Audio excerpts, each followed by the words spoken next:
नमस्कार दोस्तों।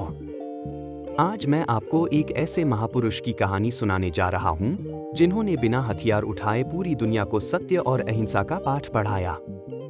जी हां, मैं बात कर रहा हूं राष्ट्रपिता महात्मा गांधी की। 2 अक्टूबर 1869 को गुजरात के पोरबंदर में एक साधारण परिवार में मोहनदास करमचंद गांधी का जन्म हुआ। कौन जानता था कि यह बालक एक दिन पूरे देश को आजादी दिलाने वाला बनेगा। बचपन और शिक्षा मोहनदास एक शर्मीले और डरपोक बच्चे थे। स्कूल में वे अपनी बेंच से भी डरते थे कि कहीं कोई उन्हें चिढ़ा ना दे। लेकिन उनके मन में सत्य के प्रति गहरी आस्था थी। एक बार बचपन में उन्होंने चोरी की। उनके भाई बीमार थे और उनके लिए पैसे चाहिए थे। गांधी जी ने अपने पिता के सोने के कड़े से थोड़ा सा सोना तोड़ लिया, लेकिन यह बात उनके मन को कचोटती रही। आखिरकार उन्होंने अपने पिता को एक चिट्ठी लिखकर अपनी गलती स्वीकार की।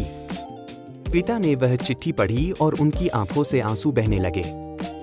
उन्होंने मोहनदास को माफ कर दिया। इस घटना ने गांधी जी के जीवन को बदल दिया। उन्होंने सीखा कि सत्य में कितनी शक्ति होती है। विदेश में शिक्षा 19 साल की उम्र में गांधी जी वकालत की पढ़ाई के लिए इंग्लैंड गए। वहां उन्होंने भारतीय संस्कृति और परंपराओं को अपनाए रखा। अपनी मां को दिए वचन के अनुसार उन्होंने शाकाहारी भोजन ही खाया। लंदन में पढ़ाई पूरी करने के बाद वे भारत लौटे, लेकिन वकालत में सफलता नहीं मिली। फिर 1893 में उन्हें दक्षिण अफ्रीका में एक केस के लिए बुलाया गया। जीवन बदलने वाला अनुभव। दक्षिण अफ्रीका में गांधी जी के साथ एक घटना घटी जिसने उनके जीवन की दिशा ही बदल दी। एक बार वे ट्रेन में प्रथम श्रेणी के डिब्बे में यात्रा कर रहे थे। उनके पास टिकट था, लेकिन एक गोरे आदमी ने उन्हें कहा कि काले रंग के लोग यहाँ नहीं बैठ सकते। गांधी जी ने मना कर दिया। फिर उन्हें जबरदस्ती ट्रेन से बाहर फेंक दिया गया। ठंडी रात में प्लेटफॉर्म पर बैठे गांधी जी ने सोचा, क्या उन्हें भारत वापस लौट जाना चाहिए या इस अन्याय के खिलाफ लड़ना चाहिए। उन्होंने लड़ने का फैसला किया। दक्षिण अफ्रीका में 21 साल तक रहकर उन्होंने भारतीयों के अधिकारों के लिए सत्याग्रह किया।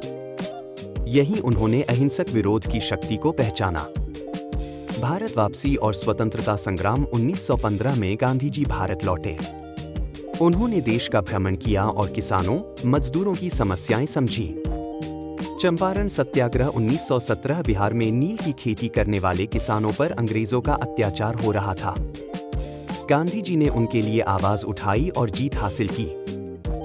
असहयोग आंदोलन। 1920 गांधी जी ने कहा कि अंग्रेजों को हमारा सहयोग नहीं मिलेगा।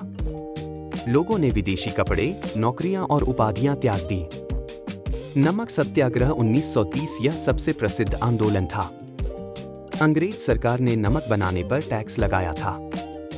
गांधी जी ने 12 मार्च 1930 को अहमदाबाद से दांडी तक 385 किलोमीटर की यात्रा की। 24 दिन बाद समुद्र के किनारे पहुंचकर उन्होंने नमक बनाया और कानून तोड़ा। हजारों लोग जेल गए, लेकिन आंदोलन रुका नहीं। पूरी दुनिया ने देखा कि एक कमजोर दिखने वाला आदमी कैसे साम्राज्य को हिला रहा है।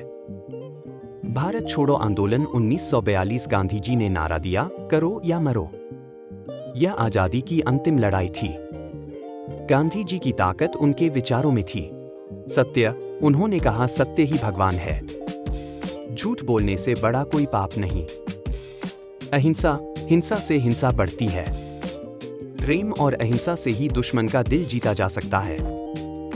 सादा जीवन। वे खादी पहनते थे, सादा भोजन करते थे।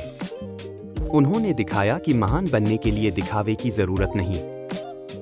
सर्वोदय। सबका उत्थान, सबकी भलाई। गांधी जी गरीब से गरीब इंसान के बारे में सोचते थे। 15 अगस्त 1947 को भारत आजाद हुआ, लेकिन गांधी जी खुश नहीं थे। देश का बंटवारा हो गया था और हिंदू मुस्लिम दंगे हो रहे थे। वे शांति के लिए उपवास करते रहे। 30 जनवरी 1948 को दिल्ली के बिड़ला हाउस में प्रार्थना सभा के लिए जा रहे थे। तभी नाथूराम गोडसे ने उन पर गोलियां चला दी। उनके मुंह से निकला, हे राम। बापू चले गए, लेकिन उनके विचार आज भी जीवित हैं। दोस्तों, गांधी जी ने सिखाया कि बदलाव हथियारों से नहीं, बल्कि सत्य, प्रेम और अहिंसा से लाया जा सकता है। आज भी जब हम मुश्किलों का सामना करते हैं, तो गांधी जी के विचार हमें रास्ता दिखाते हैं। जैसा कि बापू ने कहा था, खुद वह बदलाव बनिए जो आप दुनिया में देखना चाहते हैं। तो दोस्तों, अगर यह कहानी आपको पसंद आई हो तो लाइक करें, शेयर करें और चैनल को सब्सक्राइब करना न भूलें। जय हिंद, वंदे मातरम।